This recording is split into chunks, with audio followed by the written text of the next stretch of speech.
ज्योतिष सीखो के आज के प्रोग्राम में आपका हार्दिक स्वागत करता हूं। आज चर्चा कर रहे हैं हम, सूर्य अगर दशम भाव में है किसी भी लगन कुंडली के अंदर तो वह कब शुभ रहेंगे और कब अशुभ रहेंगे। नमस्कार दोस्तों, मैं हूं डॉक्टर विवेक चोपड़ा और आज एक बहुत प्रिय टॉपिक लेके आया हूं ज्योतिष सीखो के इस एपिसोड में। सूर्य का दशम भाव में होकर किसके लिए शुभ और किसके लिए अशुभ होना, इसको मैंने एक अलग से टॉपिक और प्रिय टॉपिक इसलिए बोला क्योंकि बहुत सारे एस्ट्रोलॉजर्स भी बहुत कंफ्यूज्ड रहते हैं कि दशम भाव में जो सूर्य है जहां पर वो दिग्बली होते हैं उसके बाद वो किन लगन वाले व्यक्तियों के लिए शुभ है और किसके लिए अशुभ है। चर्चा शुरू करने से पहले बेसिक्स समझ लेते हैं। सूर्य ग्रह जहां के स्वामी है उस भाव का रिजल्ट देंगे। यहां पे हम दशम भाव की बात कर रहे हैं तो दशम भाव में जब वो बैठेंगे किसी भी लगन कुंडली में तो 10वें घर का रिजल्ट देंगे और साथ में 10वें घर में बैठकर 7वीं दृष्टि से चौथे घर को देखेंगे तो वहां का फल देंगे। तो सूर्य ने जो फल देने हैं वो 10वें घर के और चौथे घर के देने हैं। ये तो कंपलसरी है, हर पूरे के पूरे इसी सीरीज में जो आज का एपिसोड है उस चर्चा ही हम सूर्य की 10वें भाव में होने की कर रहे हैं, तो ये तो मिलेगा ही मिलेगा। साथ में मिलेगा उस भाव का रिजल्ट जिसके वो स्वामी है। उसकी चर्चा अभी थोड़ी देर बाद शुरू करेंगे। पहले समझते हैं कि अगर 10वें में बैठकर चौथे में जब दृष्टि देंगे, अगर ये शुभ है तो क्या बेनिफिट्स एक व्यक्ति को मिलेंगे और ये अगर ये अशुभ है तो क्या नुकसान हो सकता है। सबसे पहले शुभ चीजों की चर्चा कर लेते हैं। तो इस व्यक्ति का जीवन बहुत सुखमय होगा, आनंदमय होगा। ऐसे व्यक्ति के पास चल अचल संपत्ति अपार होगी। समाज के प्रतिष्ठित लोगों के साथ इसका अच्छा उठना बैठना होगा। माँ के साथ असीम प्रेम होगा और माँ के साथ इनका आप देखेंगे कि तालमेल कुछ इस तरीके का है, कंपैटिबिलिटी बहुत अच्छी है। और माँ का जो स्वास्थ्य है वो भी सूर्य जब जब शुभ घरों में जाएंगे तब तब वो माँ को स्वास्थ्य की दृष्टि से भी शुभ रिजल्ट्स देंगे। अब यही 10वें घर में बैठे हैं तो उसके भी अच्छे रिजल्ट देंगे क्योंकि वो शुभ है। तो 10वें घर का जो शुभ रिजल्ट है वो सबसे पहले तो ये कि सूर्य इस बात की एक पूरी कैपेसिटी और कैपेबिलिटी रखते हैं कि वो इस व्यक्ति को, अगर ये पढ़ा लिखा है और जुझारू है और इसका मन भी है उस क्षेत्र में जाने का, तो ये किसी एक बड़ी जो सरकारी पद पर नियुक्ति है वो करवा सकते हैं। हाईएस्ट पोस्ट भी ये व्यक्ति अचीव कर सकता है। इसका इंटरेस्ट अगर पॉलिटिक्स में है तो वहां पे भी बहुत बेहतर परफॉर्म कर सकता है। ऐसा व्यक्ति चाहे जॉब करे और चाहे करे ये व्यापार, दोनों तरीके से ही नौकरी और व्यापार में इससे सफलता मिलती है और वर्क इसका स्टेबल होता है। बार बार नहीं आप देखते कि ऐसा व्यक्ति अपना प्रोफेशन चेंज कर रहा है। सरकारी अर्ध सरकारी विभाग से इसको लाभ पहुंचता रहता है और अगर कभी भी गलती से कोई केस कोर्ट में चला जाए किसी भी विवाद को लेकर तो अक्सर देखा गया है कि वहां पर न्यायालय में भी इसी की ही जीत होती है। तो ऐसे में 10वें और चौथे भाव के शुभ परिणाम तो ये हैं। अब ठीक इसके विपरीत देख लेते हैं कि अगर ये ग्रह उस लगन कुंडली में अशुभ है तो क्या होगा। तो यहां पर इससे विपरीत पूरे के पूरे परिणाम मिलेंगे। क्या होगा, मां का सुख नहीं मिल पाएगा, माता जी के साथ अनबन बनी रहेगी, मां का स्वास्थ्य खराब रहेगा, चल अचल संपत्ति में कोई ना कोई कष्ट रहेगा, या तो बना नहीं पाएगा या जो बनेगी वो किसी तरीके से विवादों के घेरे में चली जाएगी। ऐसा व्यक्ति जीवन में सुखमय जीवन या आनंदमय जीवन नहीं व्यतीत कर पाता। सूर्य उस चीज के लिए अपना पूरा क्रूर रूप दिखा के उसको रोकते हैं। ऐसे व्यक्ति के समाज के प्रतिष्ठित लोगों के साथ भी बहुत अच्छा उठना बैठना नहीं होता, बल्कि वो लोग इस व्यक्ति से अलग थलग रहना पसंद करते हैं। ऐसे व्यक्ति को सरकारी विभागों से भी कोई पेनल्टीज, कोई फाइन, किसी तरीके का कोई दंड मिलने की संभावनाएं बनी रहती है। व्यापार स्टेबल नहीं होता, नौकरी में भी स्टेबिलिटी नहीं मिल पाती। कभी कोई केस गलती से कोर्ट में चला जाए तो वहां पर हार का सामना करना पड़ सकता है या डिसीजंस जो हैं वो इसके विपरीत आ सकते हैं, इसकी अपेक्षाओं के विपरीत आ सकते हैं। ये थे सूर्य के अशुभ परिणाम। अब चर्चा करते हैं सूर्य की मेष लगन से लेकर और मीन लगन तक वो कब किस लगन में शुभ होंगे 10वें भाव में और कब होंगे अशुभ। मेष लगन के अंदर देखें, पंचम भाव के स्वामी है, 10वें भाव में होते हैं, तो ये बहुत सारे ज्योतिषाचार्य आपको कहते मिलेंगे कि ये बड़ा अच्छा रिजल्ट है, क्योंकि त्रिकोण का मालिक केंद्र में चला गया, बहुत शुभ फल देगा। बच्चा जो है पढ़ाई लिखाई करके गवर्नमेंट जॉब भी ले सकता है। लेकिन हकीकत इससे ठीक विपरीत है। मेष लगन के अंदर सूर्य ग्रह दशम भाव में अच्छे रिजल्ट्स नहीं देते दोस्तों। ऐसे में व्यक्ति को अपनी पढ़ाई लिखाई ही पूरी करनी बहुत मुश्किल हो जाती है। गैप्स आते हैं, लंबे लंबे गैप्स आ सकते हैं। अपनी जो चीजें वो सोच के चलता है उससे डाइवर्सिफाइड किसी और फील्ड के अंदर इसे धकेल दिया जाता है या इसे जाना पड़ता है। लव रिलेशनशिप्स भी अच्छे नहीं रहते, संतान सुख में हानि पहुंचती है। कोई ना कोई अनबन अगर संतान होती है तो उसके साथ बनी रहती है। ऐसे व्यक्ति को चाहिए कि कोई भी डिसीजंस या इनिशिएटिव्स ये स्वयं ना ले, सलाह करके घर के लोगों की, किसी कंसल्टेंट्स की, रिश्तेदारों की, मित्रों की, तभी कोई चीज ले, क्योंकि इसके द्वारा लिए गए डिसीजंस भी वेस्ट चले जाएंगे। बात कर लेते हैं अब हम वृषभ लगन की। वृषभ लगन में भी सूर्य ग्रह चौथे भाव के स्वामी होकर जब 10वें भाव में बैठेंगे तो यहां पर वो अशुभ रहेंगे। यहां पर भी उनकी शुभता देखने को नहीं मिलेगी। और ऐसे में चूंकि चौथे भाव के स्वामी है तो चौथे भाव के और खराब रिजल्ट्स मिलेंगे। मां के साथ रिलेशनशिप्स बिगड़ेंगे, मां का स्वास्थ्य बिगड़ेगा, मां को आयु हानि भी पहुंचा सकते हैं यहां पर पहुंच बैठकर। साथ ही साथ कोई भी चल अचल संपत्ति है उसके अंदर कोई परेशानियां खड़ी कर सकते हैं। जीवन में सुख और आनंद को टोटली लुप्त कर सकते हैं, खत्म कर सकते हैं। समाज के प्रतिष्ठित लोगों के साथ परेशानियां खड़ी कर सकते हैं। और हाँ, चौथा भाव जो होता है ये इनिशियल फेज में जब एक बच्चा बड़ा होके स्कूल जाने की कोशिश करता है, जो उसकी इनिशियल स्टडीज होती हैं वो भी चौथे भाव से देखते हैं, तो वहां पर भी इसको कठिनाइयों का सामना करना पड़ेगा। इसकी लर्निंग डिसेबिलिटी का इशू आ सकता है, या आप ये कहिए कि जो भी चीज इसकी समझ में आती है वो थोड़ा विलंब से हो सकती है।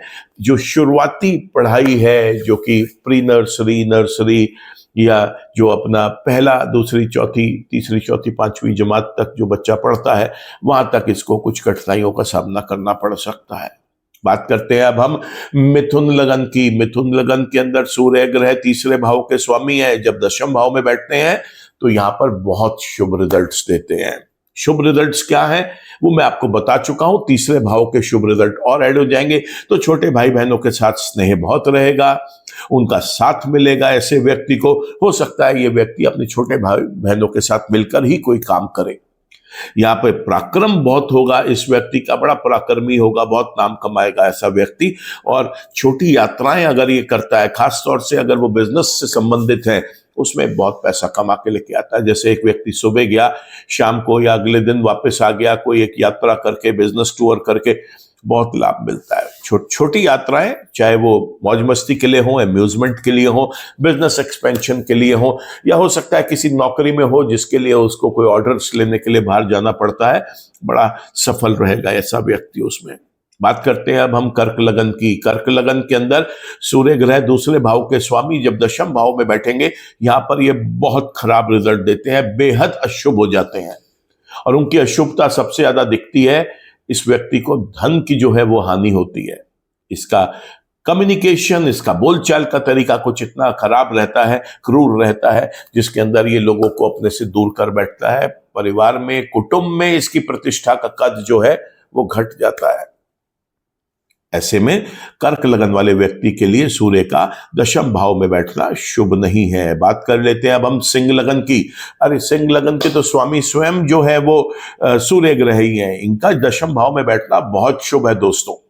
ऐसा व्यक्ति निश्चित रूप से अगर शुरुआत से अपनी एक बेस स्ट्रांग करके चलता है तो एक बहुत बड़ी गवर्नमेंट पोस्ट लेके बैठता है।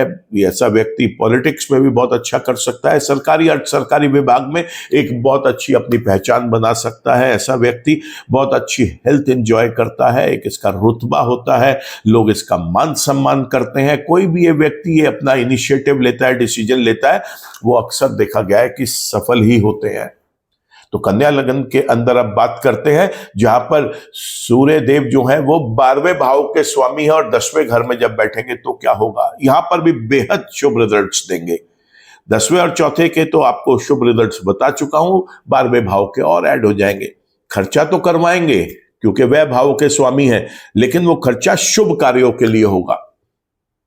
ऐसे में यह व्यक्ति कोई भी लॉसेस भी जो है लाइफ में वो नहीं देख पाएगा। इसको कुछ भी एक काम करेगा या तो ये बराबरी से निकल जाएगा या कुछ कमा के ही निकलेगा। इसको लाभ जो है वो जरूर देंगे सूर्यदेव यहां पर बैठकर।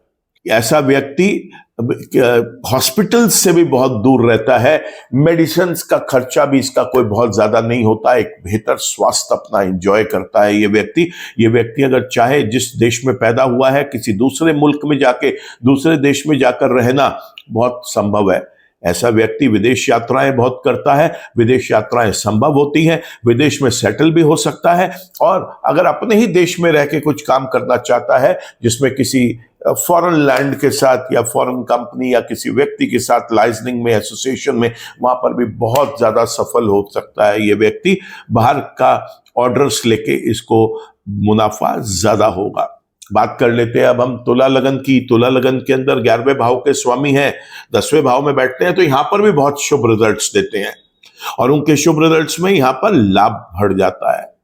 कोई भी काम करे, चाहे वो नौकरी करे व्यक्ति, चाहे व्यापार करे, कुछ भी करे, उसको लाभ बहुत देते हैं यहां पर बैठकर।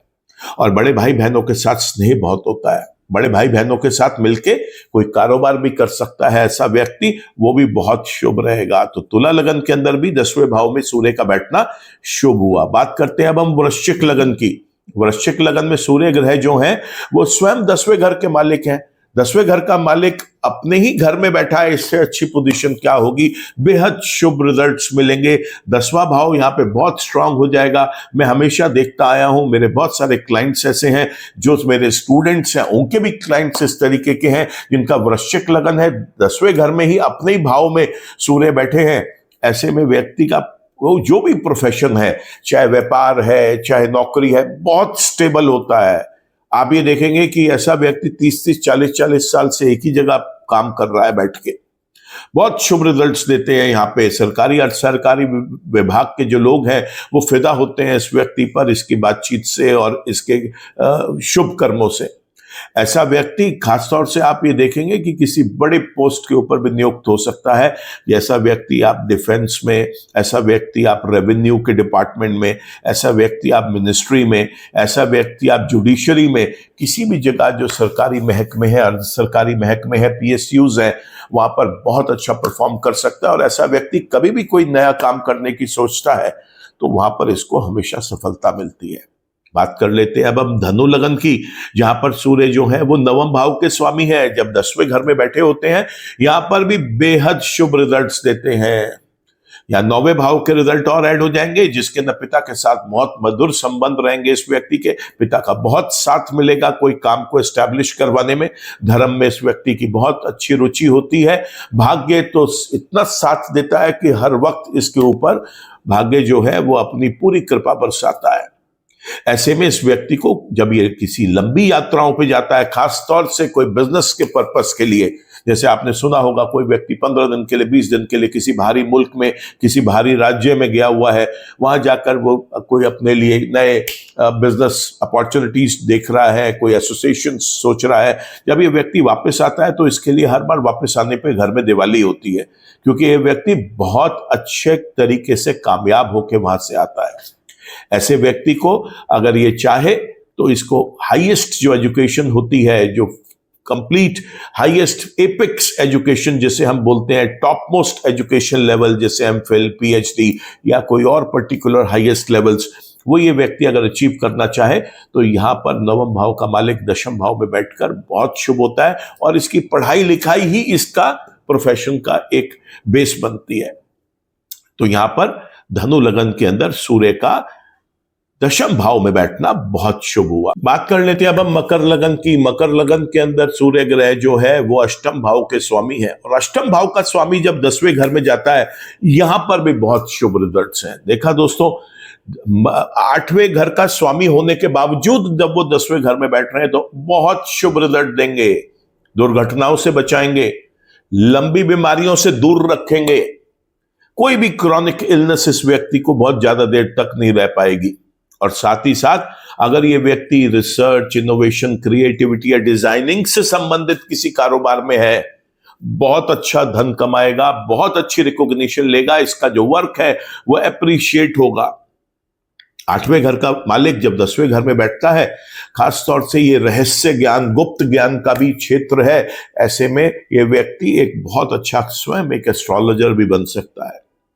कोई भी ऐसी चीज जिसके अंदर गहराई में जाकर चीजों को समझना पड़ता है, वो ये व्यक्ति बखूबी कर सकता है और उसी से इसकी जीविका चलती है। ये चीज हमेशा देखी गई है। तो मकर लगन के अंदर भी सूर्य दशम भाव में बैठकर शुभ रिजल्ट्स दे रहे हैं। बात कर लेते हैं अब हम कुंभ लगन की। कुंभ लगन में सूर्य ग्रह जो है वो सप्तम भाव के स्वामी है। दशम भाव में जब बैठेंगे, चौथे भाव को वहां बैठकर देखेंगे। भाई 4 केंद्रों में से 3 कंट्रोल कर लिए इन्होंने। 7वें घर में स्वामी है, 10वें में बैठ गए, चौथे को देख रहे हैं, 3 केंद्र जो है वो कंट्रोल में आ गए। अब ये आप समझिए कितना प्यारा योग है, क्योंकि ऐसा व्यक्ति एक बहुत अच्छा पार्टनरशिप के साथ जो व्यापार करता है उसमें धन अर्जित करता है, कई अपने एसेट्स खड़े कर लेता है। पति पत्नी के रिलेशंस भी यहां पे बहुत अच्छे रहते हैं। दैनिक रोजगार और इतना स्ट्रांग रहता है इस व्यक्ति का कि कभी कोई परेशानी आती ही नहीं, कुछ भी कर ले काम चलेगा इसका। तो कुंभ लगन के अंदर भी सूर्य का दशम भाव में बैठना बहुत शुभ हुआ। अब आखिर में बात कर लेते हैं मीन लगन की। और मीन लगन में सूर्य जो है वो 6ठे भाव के स्वामी है, 10वें घर में जाके बैठते हैं। रोग ऋण विघ्न बाधाओं से बचाएंगे और गुप्त शत्रुओं का नाश करेंगे। यहां पर भी मीन लगन में सूर्य ग्रह बहुत शुभ है। साथ ही आपको एक चीज और बता दूं, अगर कोई भी व्यक्ति कॉम्पिटिशन्स में बैठ रहा है जहां पे 1 लाख 2 लाख 10 लाख लोग पूरे के पूरे इंडिया में, पूरे के पूरे उस देश में बैठते हैं और इसको उस कंपटीशन को क्लियर करना है, सूर्य ग्रह 6ठे का स्वामी होकर 10वें घर में बैठता है, बहुत सपोर्टिव है। यहां पर अगर ये व्यक्ति स्पोर्ट्स पर्सन है या ये किसी भी तरीके के वर्क में एसोसिएटेड है जिसके अंदर इसे अपने कॉम्पिटिटर को, अपने ओपोनेंट को पछाड़ के आगे निकलना है, सूर्य ग्रह पूरी मदद करेंगे। जब जब वो गोचर में इस भाव में आएंगे या किसी शुभ भाव में जाएंगे, वहां पर भी मदद करेंगे। उनकी स्वयं की महादशा, अंतरदशा, प्रत्यंतर दशा, सूक्ष्म दशाएं आएंगी, वहां पर भी हेल्प करेंगे। और अगर बाकी 8 ग्रहों का भी साथ मिल गया तो ऐसा व्यक्ति आप देखेंगे ऐसी उपलब्धियां ले जाता है अपने क्षेत्र के अंदर कि लोग वाह वाह करते रह जाते हैं। तो इस तरीके से हमने देखा कि सूर्य ग्रह मेष लगन से लेकर मीन लगन तक कब शुभ और कब अशुभ है। अगर आपने देखा हो तो मेष लगन, वृषभ लगन और कर्क लगन को छोड़कर बाकी सभी लग्नों के अंदर ये शुभ ही रिजल्ट्स दे रहे हैं। अब बात करते हैं कि अगर ये अशुभ है तो क्या उपाय करें। तो सबसे पहले सूर्य को जल दें आप। इस जल में थोड़ा सा कुमकुम, थोड़ी सी हल्दी डाल के दें। सूर्य देव के मंत्र जप करें, बहुत शुभ रहेगा। रविवार के दिन आदित्य हृदय स्तोत्रम का पाठ करें। रविवार के दिन आपने जाकर मंदिर में गेहूं, तांबा, गुड़ दान करना है। जरूरतमंद व्यक्ति को कभी भी गेहूं और गुड़ आप दान कर सकते हैं। रविवार की शाम को बहुत शुभ रहता है अगर आप गाय को भीगी हुई गेहूं में गुड़ मिलाकर आप खिलाएं, बड़ा शुभ रिजल्ट्स देते हैं। जब भी आप मंदिर जाएं, बाजार से रसीले फल खरीद लें और वो देवी के चरणों में, देवी देवताओं के चरणों में जाकर आप जरूर चढ़ाएं। ऐसा करना भी बहुत शुभ रहता है। ये रसीले फल आप गरीबों में भी वितरण कर सकते हैं, वो भी बहुत शुभ है। गुड़ या गुड़ से बनी हुई चीजें वो भी आपके लिए बहुत हेल्पफुल है डोनेट करना। यहां पर आप गुड़ से बनी हुई जो रेवड़ियां होती हैं वो चलते पानी में अगर आप प्रवाह कर दें, वो भी बहुत शुभ रहता है। अब बात कर लेते हैं कि अगर यही सूर्यदेव शुभ है तो क्या करना है। सरल उपाय बता रहा हूं दोस्तों। एक तो तांबे के बर्तन में रखा हुआ पानी पीना शुरू कर दें। ओवरनाइट, रात भर के आप किसी भी तांबे के बर्तन में पानी रखें और सुबह उठ के उस पानी को पी लें, बहुत शुभ रहेगा। आप orange colour, bright yellow colour के जो क्लोथ्स हैं उनको आप स्वयं धारण करें। अपने आसपास की चीजों में, अपने बेड कवर, बेड शीट्स में उन चीजों को यूज करें, बहुत शुभ रहेगा। अंधेरे में ना सोएं, एक ऑरेंज कलर का नाइट बल्ब लगाकर सोएं। सूर्य अगर आपका जन्म का भी शुभ है और गोचर में भी शुभ है और उसकी महादशा, अंतरदशा, प्रत्यंतर दशा या सूक्ष्म दशाएं चल रही है, तो यहां पर आपको सूर्य का रत्न माणिक धारण करना बहुत लाभकारी रहेगा। तो देखा हमने कि सूर्य अगर अशुभ है तो क्या उपाय कर सकते हैं, और शुभ है तो उसका कैसे फायदा उठा सकते हैं। अगर शुभ है सूर्य तो आप कुछ भी खाते हैं, सुबह, दोपहर, शाम, रात, एक हैबिट डाल लीजिए। अगर आपका डॉक्टर आपको अलाउ करता है और आप डायबिटिक नहीं हैं, तो आप एक छोटा सा टुकड़ा गुड़ का जो भी कुछ खाया है उसके बाद आप जरूर खा लें। देखें फिर आपकी सेहत में कितना सुधार आता है, चेहरे पर कितना तेज आता है, और कैसे सूर्य आपके भाग्य के अंदर और बाकी चीजों में जिस भाव के वो स्वामी हैं आपको लाभ दे देते हैं। तो आज के वीडियो में दोस्तों इतना ही। अगर आपको ये वीडियो पसंद आया हो तो मैं रिक्वेस्ट करूंगा इसको लाइक करना, कमेंट करना, शेयर करना। आपने अगर चैनल को सब्सक्राइब कर लिया है तो थैंक यू, अगर नहीं कर पाए तो चैनल को भी सब्सक्राइब कर दीजिए लगे हाथ, और बेल आइकन को भी क्लिक करें ताकि कोई भी नया वीडियो अपलोड होता है उसका नोटिफिकेशन आप तक पहुंच सके। ईश्वर आप सबका भला करे दोस्तों। नमस्कार।